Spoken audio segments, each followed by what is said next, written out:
की बात की, हम उनसे वफा करते हैं जो नहीं जानते वफा क्या है। ये एक विषय छोटा सा है, गुरु चर्चा क्या गुरु कार्य की परिणति है, समाप्ति है।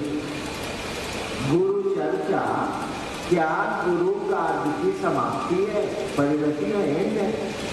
उसके बाद का विषय थोड़ा कठिन है, कुल नहीं, तब है संगोष्ठी की। गुरु चर्चा क्या गुरु कार्य की परिणति है, गुरु कार्य की समाप्ति है। बहुत लोग मुझको कहते हैं कि जी पूरा गांव तो महादेव का चेला हो, उस इलाके में पूरा इलाका महादेव का चेला हो। महादेव का चेला हो गया कि शिव को उसने गुरु मान लिया। अरे महादेव का चेला एक हो जाएगा तो ना धरती के लिए भारी है यार। एक महादेव का चेला धरती के लिए भारी, एक से एक। तो गुरु चर्चाएं गुरु कार्य की परिणति नहीं है। गुरु चर्चाएं तो गुरु कार्य का प्रारंभ है, परिणति नहीं है, समाप्ति नहीं है, शुभारंभ है। आपने लोगों को शिव गुरु से जोड़ने की प्रक्रिया में उनके विचार को मोड़ा। हम लोग किसी को समझाते हैं तो विचार ही न देखते कि शिव गुरु है, उनसे बड़ा कोई गुरु नहीं होता है, हम आप शिव को अपना गुरु बना सकते हैं। कोई तैयार होता है तो एक परंपरा है कि घोषणा होती है, हम आप उसकी घोषणा कर देते हैं और काम करने लोगों की घोषणा हो, आपने समझा काम पूरा हो। लोगों ने तो शिव को गुरु मान लिया, शिव शिष्य हो गए। मान लेने से कोई शिव का शिष्य थोड़े ही होता है, उसको तो बनना पड़ेगा शिव का शिष्य। यानी विचार और शिष्यता क्या है, भाव है। रिश्ते क्या है, भाव है। हम लोग गांव में बहुत लोग चचा मानते हैं, आप कुकुर समझते नहीं होता। तो शिव को गुरु मानने से कोई शिव का शिष्य थोड़ी ही होता। शुरुआत जरूर हो गई, प्रारंभ जरूर हो गया, एक दिशा में चलने का संकल्प आ गया, शायद वो अब कदम बढ़ाया शिव गुरु की ओर। अभी तो उसने विचार में माना है, विचार से रिश्ते नहीं बनते। विचार कर एक जगह खड़े होंगे, घनीभूत होंगे, आपके मन में घर बनाएंगे, तब एक भाव पैदा करेंगे। जैसे हम लोग ऐसे रहे, कई जगहों पे हुआ है कि आप बहुत बदमाशी लोग बहुत बदमाशी कर रहे हैं, आदमी कर दिया तो लड़कियां चल जाती। 10 सितंबर को मैंने मधेपुरा में ज्वाइन किया था मजिस्ट्रेट के रूप में 1982। उसी दिन एक कांग्रेस पार्टी का जुलूस आया था कि कौन पार्टी का तो याद भी नहीं। गेट पर खड़ा होकर डीएमएसपी को गाली करने लगा। मैं उसी दिन आया था, ज्वाइन किया ही था, तो मैं फालतू बैठा हुआ था। पहले दिन आया था तो कलेक्टर ने कहा कि हाईगान जी गेट पर चले गए। मैं क्या उम्र उस समय क्या थी, 27-28 साल। देखा कि ससुराली अपना बात नहीं करके डीएमएसपी को ले गया। तो जो पुलिस अफसर थे, अभी डीएसपी से रिटायर करके गया में रहते हैं, चौहान साहब लोग जानते हैं, आते हैं दिल्ली से। उनको हमने कहा कि देखिए डीएसपी साहब बड़े कर दिया कितना, और मैंने पिटवा दिया, ऑटो का सर फट गया। लोगों ने कहा कि वो लौटा छोटा जैसा मजिस्ट्रेट आया है, साला दिखे ना, पिटवा दिए, कितना लोग का माथा फट गया। फिर दूसरे दिन वही जुलूस आया, फिर मैंने पिटवा दिया। लेकिन दुश्मनी तो हुई नहीं, क्योंकि विचार आया था कि लोग बदमाशी कर रहे हैं, कानून का उल्लंघन कर रहे हैं, अव्यवस्था फैला रहे हैं, लाठियां चली। लेकिन यह विचार मन में कहाँ बैठा, न उनके मन में बैठा न मेरे मन में बैठा। उसके बाद तो मधेपुरा में 6 साल रहा, बड़े सौहार्द बड़ी मधुरता से रहा।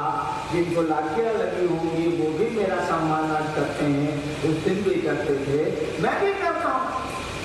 तो विचार आए थे जरूर, उन विचारों पर क्रियाएं भी हुई थी जरूर, लेकिन वो विचार तो मन में घर नहीं थी, खत्म हो गए।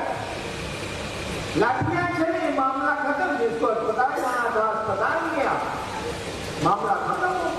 तो शिव शिष्यता का विचार जब घर करेगा तब जाकर के भाव पैदा करेगा ये विचार, तब रिश्ते बनने शुरू होंगे, तब संबंध बनना शुरू होगा। पटने में एक मजिस्ट्रेट था, वो सुपरवाइजर मजिस्ट्रेट भी बनते हैं लोग। मजिस्ट्रेट था, मैंने भेजा था एक महिला का घर खाली कराने के लिए पटने में, जब मैं वहाँ का कंट्रोल रूम का इंचार्ज था। 4 महीने के बाद 10 बजे दिन में थाना में फोन करके मैसेज दिया कंट्रोल रूम को कि उस जायसवाल नाम के मजिस्ट्रेट को गोली मार मर गया। देखिए, वो तो बेचारा घर खाली कराने गया, ड्यूटी थी उसकी, आदेश सरकार का था, मैंने उसको आदेश दिए थे कि उस महिला को घर से निकाल दो, सरकारी दे रहा। या विचार उस महिला ने क्या सोचा होगा, इस साला हमको घर से निकाला, और उसने इस विचार को अपने मन में रख लिया। 3-4 महीने के बाद गुंडों को भेजा और पुल के आगे वो रहता था, उसको गोली मार दी गई। ऑफिस आ रहा था 10 बजे, रोड पर मारा गया। विचार घर कर गए, दुश्मनी हो गई, विचार खत्म हो गए, न दोस्ती होगी न दुश्मनी होगी न रिश्ते होंगे। या विचार कोई शुरू में गुरु है, ये अगर घर कर जाए, इसीलिए हम कहते हैं गुरु चर्चा करिए।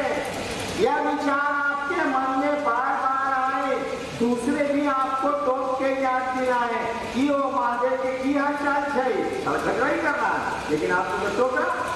तो यह विचार बार बार जब आपके मन में घूमेगा, तो यह विचार अपने अनुरूप भाव पैदा करेगा। अब गुरु से रिश्ता बनना शुरू होगा, क्योंकि आदमी के कोई भी संबंध, आदमी का कोई भी रिश्ता शुरू ही होता है भाव से। वो किसी तरह का रिश्ता हो, भाई का हो, बहन का हो, पति का हो, पत्नी का हो। भाव जब प्रगाढ़ होते, भाव जब मजबूत होते, ठीक विचार की तरह भाव जब स्थिर होते, भाव भी अस्थिर होते हैं। जान लीजिएगा, एक आदमी शीर्ष भाव में चल रहा है 20 वर्षों से, भाव टूट सकते हैं, विचार तो टूटते ही टूटते हैं, भाव नहीं टूटते हैं। पति पत्नी का भाव टूटता है, बेटे बाप का भाव टूटता है, नहीं टूटता है। प्रॉपर्टी के लिए झगड़ा नहीं शुरू हो जाता है, तलाक नहीं हो जाते हैं। या टूटा हुआ भाव फिर टूटता है, तलाक केसेस में फिर मेल होता है, दोनों होता है। यानी भाव भी टूटते हैं, इनके टूटने में थोड़ा वक्त लगता है, थोड़ा समय लगता है। भाव भी टूटते, दोस्ती का भाव दुश्मनी में बदल जाएगा, दुश्मनी का भाव मित्रता के भाव में बदल जाएगा, ये भी बदलता है। भाव जब विचार के तरह हमारे आपके मन में घर बना लेंगे, जिस तरह से विचार घर बनाते हैं तो भाव पैदा होता है, उसी तरह से भाव जब हमारे आपके मन में घर बना लेंगे, भाषा का मैं प्रयोग कर सकता हूँ, जो कम में काम चल जाएगा, हो सकता है आप नहीं समझे। घर बना लेंगे, यानी जब भाव प्रगाढ़ होंगे, भाव घनीभूत होंगे, तो इनका स्वरूप बदलता है, इनका रूप बदलता है। जिस तरह से विचार ही है वो जो भाव कहे जाते हैं, भाव ही है वो जो प्रेम कहे जाते हैं, प्यार कहे जाते हैं, श्रद्धा कही जाती है। इन शब्दों का प्रयोग होता है। यानी भाव जब घर बना लेंगे तो ये किस चीज में रूपांतरित होंगे? ये प्रेम में रूपांतरित होंगे। और जब प्रेम पैदा हो जाएगा तब ये नहीं।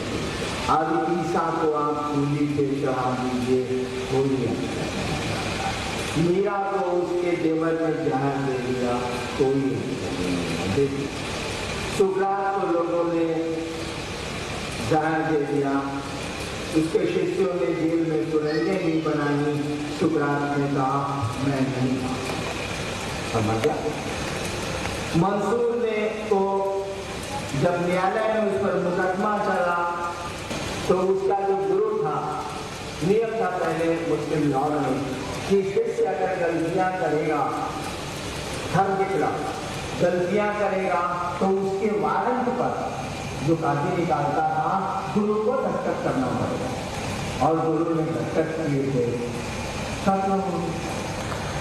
और आज भी आप कव्वालियों में सुनते हैं, नाच में सुनते हैं, नाच में उर्दू में नाच में सुनते हैं, चढ़ के सूली से मंसूर बोला, इश्क है ये, तमाशा नहीं है। चढ़े सूली पे मजदूर भोला।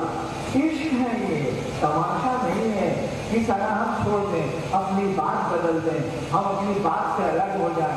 जो कर रहे हैं तो कह रहे हैं।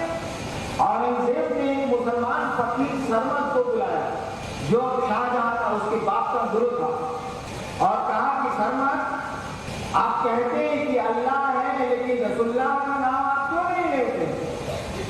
मोहम्मद का पैगंबर था। सरमद ने कहा कि जहां मैं खुदा को भी ठीक से नहीं जानता तो बिस्मिल्लाहिर्रहमानिर्रहीम कैसे हो? तो कहा कि ये तो मुस्लिम धर्म के खिलाफ है। कहा जो हम जानते नहीं करते हैं तो क्या करें? औरंगजेब ने कहा सरमद, परसों तुमको फांसी दे दी जाएगी, तुम ऐसा तो करते रहेगा। सरमद ने कहा कि जहां बना परसों तक हम बुझ जाएंगे, ये कोई उम्मीद नहीं। शुक्र करना है तो आप ये कर दीजिए, परसों भी हम ये बदला करने, परसों तक मैं समझ जाऊंगा, इसकी कोई आशा नहीं है। आपको तकलीफ करना है ना तो औरंगजेब ने आदेश दिया कि ठीक दूसरे दिन सेना के सामने आज जो जामा मस्जिद है उसके सामने सरमद को कत्ल कर दिया जाए, और आज भी उसका मजार जामा मस्जिद के सामने है। यानी